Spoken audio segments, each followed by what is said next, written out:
19 अगस्त 2021 को रिलीज होने वाली अक्षय कुमार की फिल्म बेल बॉटम एक बार फिर से देशभक्ति का तड़का लगाती नजर आ रही है। इस बार फिल्म के प्लॉट को 1984 में हुए प्लेन हाईजैकिंग को ध्यान में रखकर लिखी गई है। लेकिन क्या आपको पता है यह फिल्म एक सत्य घटना से प्रेरित है? हो सकता है कि फिल्म में दिखाए गए कुछ घटनाएं और किरदार काल्पनिक हों, लेकिन फिल्म की कहानी का बैकबोन जरूर ही सत्य होगा। फिल्म 24 अगस्त 1984 को 7 खालिस्तान समर्थक आतंकवादियों द्वारा हाईजैक किए गए प्लेन IC-421 की सच्ची घटना को दिखाएगी। IC-421 दिल्ली से श्रीनगर जाने वाली एक डोमेस्टिक फ्लाइट थी जिसमें लगभग 75 से 100 पैसेंजर बैठे थे। दिल्ली से रवाना होते ही प्लेन को हाईजैक कर लिया गया और हाईजैक प्लेन को पहले पाकिस्तान के लाहौर और बाद में कराची ले जाया गया, जहां पर आगे की दूरी पूरी करने के लिए उसमें फ्यूल डाला गया और अंततः प्लेन को दुबई के लिए टेक ऑफ कराया गया, जहां भारी मशक्कत के बाद प्लेन को दुबई एयरपोर्ट पर लैंड कराया गया, जहां पर उस वक्त के UAE के डिफेंस मिनिस्टर मोहम्मद बिन रशीद अल मखतूम ने हाईजैकर्स के साथ नेगोशिएट किया और सारे पैसेंजर को रिलीज करवाया था। आइए अब जानते हैं बेल बॉटम फिल्म की रियल कहानी को एक क्रमबद्ध तरीके से। 24 अगस्त 1984 की सुबह को IC-421 दिल्ली से रवाना होती है और करीब 7:30 बजे 7 खालिस्तान समर्थक हाईजैकर्स जो अपने शुरुआती 20s की उम्र में थे कॉकपिट में दाखिल होते हैं और प्लेन के पायलट कैप्टन मेहता पर अपने कृपान का खौफ दिखाकर प्लेन का कंट्रोल अपने अंडर ले लेते हैं, जिसके बाद पायलट को अमृतसर के स्वर्ण मंदिर का 2 चक्कर लगाने को कहा जाता है, जिसके पूरा होते ही प्लेन को पाकिस्तान के लाहौर की ओर रवाना कर दिया जाता है। लाहौर पहुंचते ही प्लेन के हाईजैकर्स लाहौर एयरपोर्ट पर प्लेन को लैंड कराने की मांग करते हैं, जिसे लाहौर एयरपोर्ट अथॉरिटी मानने से इनकार कर देते हैं। अंततः 80 मिनट तक लाहौर के ऊपर प्लेन के उड़ने के बाद फ्यूल खत्म होने की दशा में 9:50 पर प्लेन को लाहौर एयरपोर्ट पर उतरने की मंजूरी दे दी जाती है। शाम के 3 बजे प्लेन को लाहौर एयरपोर्ट से टेक ऑफ करवाकर कराची एयरपोर्ट पर लैंड करवाया जाता है, जहां पर कुछ घंटे रुकने के बाद हाईजैकर्स के आदेशानुसार प्लेन को दुबई के लिए रवाना किया जाता है। दुबई पहुंचते ही प्लेन के हाईजैकर्स दुबई एयरपोर्ट अथॉरिटी से प्लेन को लैंड कराने की मांग करते हैं, लेकिन कई घंटों तक दुबई के ऊपर फ्लाइट उड़ने के बाद भी UAE के एयरपोर्ट अथॉरिटी प्लेन को लैंड करने की परमिशन नहीं देती है।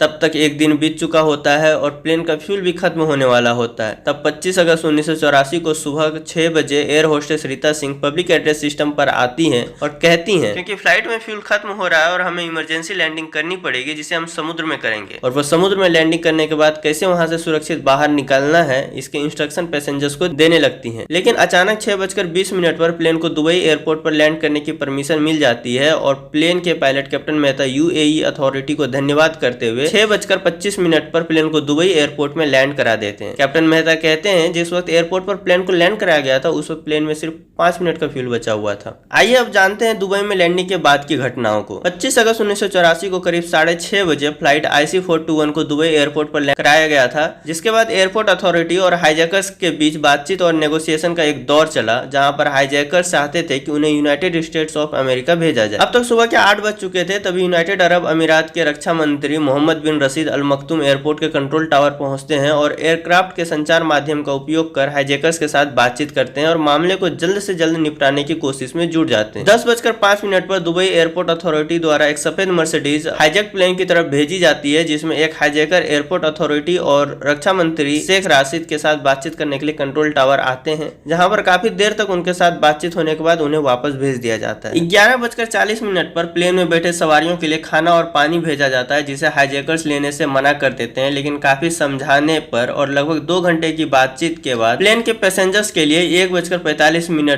के करीब भोजन को स्वीकार कर लिया जाता है। शाम के 4 बज चुके थे। प्लेन से फिर 2 हाईजैकर्स को कंट्रोल टावर पर बुलाया जाता है और करीब 1.5 घंटे की बातचीत चलती है, जिसमें प्लेन में रुके हाईजैकर्स के अन्य साथी खुद को दबाव में महसूस करने लगते हैं और 5:30 बजे हाईजैकर्स के द्वारा दोबारा धमकी दी जाती है कि अगर उनके दोनों साथियों को अगले 10 मिनट के अंदर प्लेन पर वापस नहीं भेजा गया तो वे लोग पूरे प्लेन को ब्लास्ट कर देंगे। 5:55 पर हाईजैकर्स की धमकी से डरकर दोनों हाईजैकर्स को वापस प्लेन पर भेजा जाता है, जहां पर वे अपने सहयोगियों के साथ बातचीत कर 6:20 पर वापस कंट्रोल टावर आते हैं और बातचीत का एक नया दौर शुरू होता है। शाम के करीब 7 बजे हाईजैकर्स सारे पैसेंजर्स को रिहा करने के लिए मान जाते हैं और कुछ देर बाद ही सारे पैसेंजर्स को रिहा भी करवा लिया जाता है और सारे हाईजैकर्स को एक सफेद गाड़ी में बिठाकर किसी अनजान जगह पर भेज दिया जाता है। ऐसा कहा जाता है कि उन 7 हाईजैकर्स में से 3 हाईजैकर्स ऐसे भी थे जो इससे पहले के हाईजैकिंग में भी शामिल थे और वो तीनों पैसेंजर्स की रिहाई का विरोध भी कर रहे थे। साल 1971 से 1999 तक भारतीय एयरलाइंस को कुल 16 बार हाईजैक किया गया है, जिसमें IC-421 की हाईजैकिंग भारतीय इतिहास में सबसे लंबी चलने वाली हाईजैकिंग थी। फ्लाइट के हाईजैकिंग होने और सारे पैसेंजर्स को रिलीज करवाने में कुल 36 घंटों का समय लग गया था। हालांकि इस दौरान किसी भी पैसेंजर्स को जान माल की हानि नहीं हुई थी